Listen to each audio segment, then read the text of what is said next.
भारत माता की जय। भारत माता की जय। Waited almost 18 months to be back in India.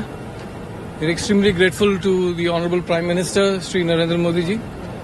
It certainly wouldn't have been possible without his personal intervention and that equation with the Emir of Qatar. അഭിമാനകരമായ നേട്ടം, നയതന്ത്ര വിജയം.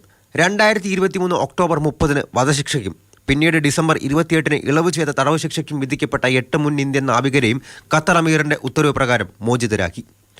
കൂട്ടത്തിലെ 7 പേരും മടങ്ങിയെത്തിയ ശേഷമാണ് വിദേശകാര്യ മന്ത്രാലയം ഇക്കാര്യം ഔദ്യോഗികമായി അറിയിച്ചത് തന്നെ.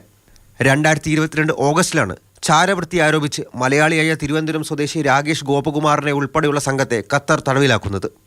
ഖത്തർ നാവികസേനയെ പരിശീലിപ്പിക്കുന്നതിന്റെ ഭാഗമായി ദഹ്റ ഗ്ലോബൽ എന്ന സ്വകാര്യ കമ്പനിയിലായിരുന്നു 8 പേരും ജോലി ചെയ്തിരുന്നത്. എന്നാൽ ഒരു അന്തർവാഹിനിയുടെ നിർണായക വിവരങ്ങൾ ഇസ്രയേലിന് നൽകിയെന്ന കുറ്റം ആരോപിച്ചാണ് 8 പേരെയും തടവിലാക്കിയത്. 1 വർഷം നീണ്ടുനിന്ന ചർച്ചകൾക്കൊടുവിലാണ് 8 പേരെയും മോചിപ്പിക്കാൻ സാധിച്ചത്. നേരത്തെ 2023 ഡിസംബർ 1 UAE-യിൽ വെച്ച് ഖത്തർ അമീറും പ്രധാനമന്ത്രി നരേന്ദ്രമോദിയും കൂടിക്കാഴ്ച നടത്തിയ ശേഷമാണ് ഇന്ത്യയുടെ അപ്പീൽ പരിഗണിച്ച് വധശിക്ഷ തടവ് ശിക്ഷയെ ഇളവ് ചെയ്തിരുന്നത്. പിന്നെയും നയതന്ത്ര തലത്തിൽ ചർച്ചകൾക്കും കൂടിക്കാഴ്ചകൾക്കും ഒടുവിലാണ് 8 പേരെയും മോചിപ്പിച്ചുകൊണ്ടുള്ള ഉത്തരവ് വന്നത്. സംഘം ഡൽഹിയിലെത്തിയ ശേഷമാണ് കുടുംബാംഗങ്ങളെയും വിവരം അറിയിച്ചത്.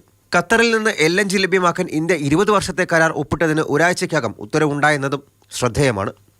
മാതൃഭൂമി ന്യൂസ്, ഡൽഹി.